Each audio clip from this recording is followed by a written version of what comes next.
આવી રહ્યું છે। છોટાઉદેપુરના સંખેડાની હવે વાત કરવી છે। અહીંયા તુવેર, મકાઈ, ડાંગરનો પાક મુખ્યત્વે લેવાતો હોય છે આ સિઝનમાં અને એમાં વ્યાપક નુકસાન થયું છે। ઓરસંગ નદીના કિનારાના વિસ્તારમાં ચંદાનગર, ગામડી, લોટિયા ગામમાં વરસાદે તારાજી વેરી છે અને લણણીના સમયે જ માવઠું થતાં ખેડૂતોની હાલત કફોડી થઈ ગઈ છે।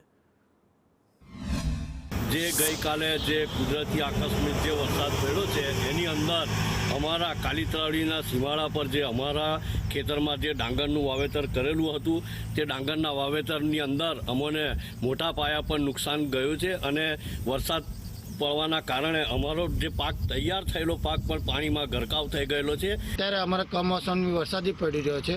આ કમોસમી વરસાદથી એટલું બધું નુકસાન છે અમારા સંખેડા તાલુકાની અંદર, જે અમારો બેટ તુવેર અને મકાઈ માટે એટલો બધો જાણીતો છે।